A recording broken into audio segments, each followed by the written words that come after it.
आपको वो अनमोल वस्तु मिल गई है जो आज तक किसी को प्राप्त नहीं हुई। आपका भक्ति धन थोड़ी ही साधना से अत्यधिक बन रहा, संग्रहित हो रहा है, और इसी भक्ति धन से आपको यहाँ की भौतिक सुविधाएं भी प्रयोग करनी है और आगे चलने के लिए भी इसको सुरक्षित रखना है, इसको बांटना नहीं। अपने आत्मा कुछ दिनों के बाद जिसने 1-2 वर्ष साधना या कर ली भगवान की सत साधना, तो आपका जो भक्तिहीन हो जाओगे, आप किसी को आशीर्वाद दे दोगे ना, वो भी फलने लग जाएगा। आपका पंचर हो जाएगा और उसमें हवा भरने लग जाएगी, आप भी डाउन हो जाओगे, यही रह जाओगे। आपकी गाड़ी खड़ी हो जाएगी और उसने उसका लाभ होना नहीं, क्योंकि दोनों को फुल एयर चाहिएगी टायर में आगे गाड़ी बढ़ाने के लिए, और वो अलग सिस्टम है जो दास आपको दे रहा है। इससे पंप सारे भरो और अपनी गाड़ी चलाओ। एक दूसरे मूर्ख होगा जो अपने टायर में दूसरे के टायर में हवा भरे, दोनों कंडम हो जाओगे। तो इस साधना से हम ऐसे बिगड़ जाते हैं। जो प्रसंग चल रहा था कि ऐसे जो जन्म मनुष्य के होते हैं वो ऐसे होते हैं जो पुण्यकर्मी प्राणी है। जैसे अब ये भक्ति युग चला है, अभी 1-2 वर्ष और बाधा रहेगी, थोड़ी बहुत, ज़्यादा नहीं, क्योंकि समझदार हो, बुद्धिमान हो, सबको ज्ञान हो गया, अब कौन किसकी सुनेगा।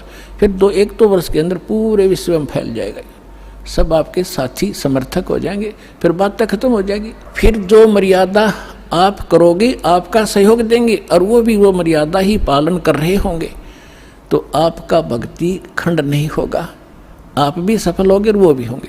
फिर क्या होगा कि कुछ दिनों में आपको इतना सुख हो जाएगा, क्योंकि भगवान सुख सागर है। तो ये सावधानी बरतना कि इस सुख में परमात्मा से दूर ना होना, क्योंकि ये सुख मालिक से दूर करता है, और उसको होगा जिसका नाम खंडित हो जाएगा। या सांसारिक सुख, जैसे किसी व्यक्ति का नाम खंडित हो गया या किसी कारण से उसने नाम त्याग दिया, 2-3 वर्ष साधना करके वो चला गया, अब उसको फिर भी सुख हो रहे हैं और वो भक्ति भी दूसरी करने लग गया, या भी छोड़ दी है या यही मंत्र कर रहा है, उसने आना बंद कर दिया है, तो वो कनेक्शन तो कट गया। आगे चार्जर नहीं है उसका, लेकिन पिछला चार्जर जो बैटरी है वह काम कर रही है। अब वो काफ़ी अच्छा चार्ज हो गया तो घरे दिन भी काम कर देगी, लेकिन वो ये सोच रहा होगा कि मेरा क्या बिगड़ गया। अब फिर बिगड़ेगा, जब ऐसा बिगड़ेगा कि किसी प्रकार समझ में नहीं आएगा उसके। अब इतना ज्ञान दिया जाता है, मैं कोई बालक नहीं या वैसे थोक बिलो हूँ, कोई लालच हो मुझे। 2 रोटी भगवान ने दे रखी थी, जेई की नौकरी थी, बढ़िया काम चल रहा था, परमात्मा ने पहले भी ठीक से घर में गुजारा ऐसे जन्म दे रखा था जहाँ रोटी टाइम पर ठीक मिले थी। तो दास ने पता चला कि मेरे जैसे दुखिया सारे ही हैं जिनको भगवान की चाह हर धक्के खा रहे हैं। मुझे पता लग गया, तो सबको आवश्यकता इस भगवान की, इस ज्ञान की। तो इसलिए दास ने इस पर कदम उठाया। तो इस प्रकार जैसे आप जो सफल होगे। और एक बात और ध्यान रखना, आप यहाँ केवल उसी उद्देश्य को लेकर ना आना कि जैसे रोगी है वो रोग ही स्वस्थ हो, जिसको पुत्र की संतान नहीं है वो संतान ही हो तो बात बने। अगर संतान भी आपको आवश्यक होगी देनी तो यही मिलेगी, पृथ्वी पर कोई नहीं देगा आपने। और जो आपका रोग निवारण होगा तो यही होगा, पृथ्वी पर कहीं होगा भी नहीं, और होगा ही होगा, रोग तो निवारण होगा ही होगा। बाकी संतान भी परमात्मा अगर चाहेगा तो सब कुछ कर सकता है। उसका एक लंबा इतिहास है, फिर बताऊंगा, ऐसी बात नहीं। यहाँ हजारों ऐसे प्रमाण हैं जिनके 10-10 वर्ष, 12-12 वर्ष और 15-15, 20-20 वर्ष ब्याह न हो गए थे और बच्चा नहीं था। सारे सब आजकल तो सारे जो है ना ये भौतिक और सारे ट्रीटमेंट हैं, ये भी करवा के छक लिए थे मालिक ने, उनको भी संतान दे दी। ये तो कोई बड़ी बात नहीं है, लेकिन हमारा आपका मूल उद्देश्य मोक्ष हो और आपको पार करने के लिए परमात्मा जैसे भी आपको रखे वैसे ही रहो। जैसे डॉक्टर के यहाँ मरीज होता है और उसको थोड़ा बहुत कष्ट भी बन रहा है, वो जैसे भी कोई ट्रीटमेंट करे, इंजेक्शन लगाओ, जब भी थोड़ा बहुत दर्द तो होएगा। अब उस इंजेक्शन ना लागने दे, फिर वो ट्रीटमेंट क्या करेगा डॉक्टर। तो थोड़ी बहुत संकट थोड़ा बहुत कष्ट आपको महसूस भी हो, वो गॉड गिवन समझना।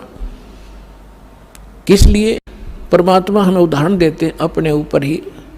कहते हैं कबीर सुख के माथे पत्थर पड़ो, जो नाम हृदय से जावे, बलिहारी व दुख के जो पल पल नाम रटावे। परमात्मा कहते हैं तुम ऐसे मांगना मेरे से कि हे भगवान, इसे सुख के आग लगो जिस जो आपसे दूर करे।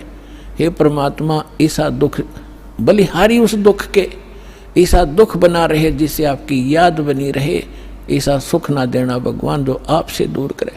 तो आप ये समझ लेना, छोटी मोटी जो ठूठा आप कर रख रहेगी ये गॉड गिवन होगी, ताकि वो मन बकवाद ना करे, इसने मौत दिखे जा, और तभी ये भक्ति करेगा, न करने ना दियो।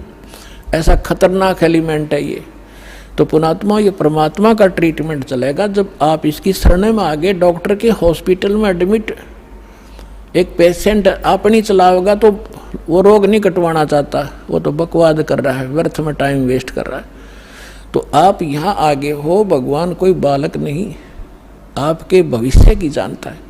अब जैसे किसी को एक्सीडेंट हो गया और उसका ब्लड चल रहा है, ब्लीडिंग हो रही है, तो डॉक्टर सबसे पहले उसकी कोशिश करेगा कि ब्लड रोकूं, चाहे उसकी टांग में कितनी पीड़ा हो रही हो, फ्रैक्चर भी हो रहा हो, उसने नहीं संभालेगा कि ये दर्द होने दे थोड़ा, पहले इसकी जान बच चली जाएगी जब ब्लड नहीं रोक आते।